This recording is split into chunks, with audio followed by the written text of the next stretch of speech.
Quantos de vocês já ouviu falar que o cérebro não reconhece a palavra não? O cérebro não entende o não. Mais ou menos isso.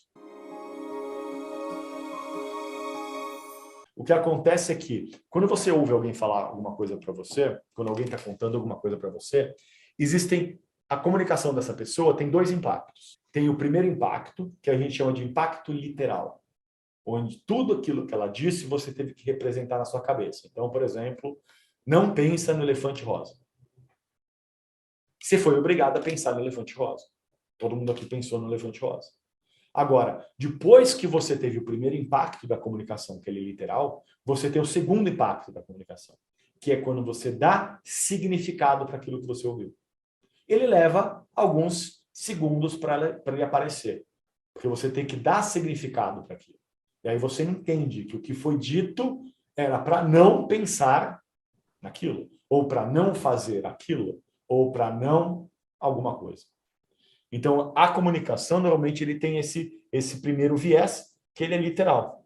E o segundo, que é quando você começa a dar significado para as coisas. Então, no primeiro instante, o cérebro não sabe reconhecer ou não. Mas uma vez que ele faz a leitura do que você falou para ele, o montante geral, ele compreende o que você quis dizer e faz a coisa certa. Então, é assim que funciona o não. Então, com criança, você tem uma dificuldade. Porque criança não consegue fazer o quê? Dar significado. A criança reage pelo literal. Então, quando você fala para a criança não balançar, o que ela faz? Ela balança. Não balança. Não balança rápido. Balançar mais rápido não vai cair. O que acontece? Ela acaba se imaginando caindo e cai também. Porque ela é literal. A criança é literal. Por isso que quando a criança está fazendo alguma coisa que você não quer, se você fala para ela não fazer, ela acaba fazendo. Ou ela acaba fazendo mais. Então, o ideal para uma criança é você falar uma outra palavra. Para. Ou pare. Porque ela vai interromper aquilo que ela está fazendo. Muito que você falar para a pessoa parar, ela para, e aí ela está o quê? Você resetou a criança. E aí você diz o que ela tem que fazer. Segura com força o guidão da bicicleta. Para. E presta atenção na hora de atravessar a rua. Então, esse para, ele dá uma resetada. Ele quebra uma sequência comportamental. E aí, quando você quebra essa sequência, você joga uma sequência nova. Pensa assim, pensa assado, presta atenção aqui, segura aqui. Você dá o comando do que você quer que ela faça e não do que você não quer que ela faça.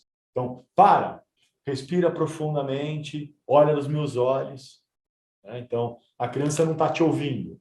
Com a minha filha, eu estou fazendo isso agora, recentemente, a gente está falando com ela, não escuta a primeira vez, porque ela está no mundo dela.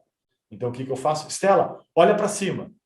Aí ela olha para cima, aí sim, depois que ela olha para cima, ela obedeceu o meu primeiro comando. E aí eu dou o que eu quero que ela faça. Presta atenção na sua comida.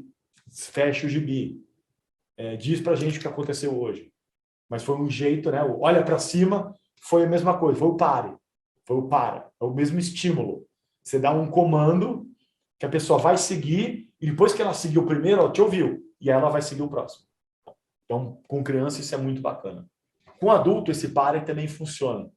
Né? Funciona da mesma maneira. Porque ele dá ele interrompe um processo e aí você dá a condição de direcionar essa pessoa para um outro processo.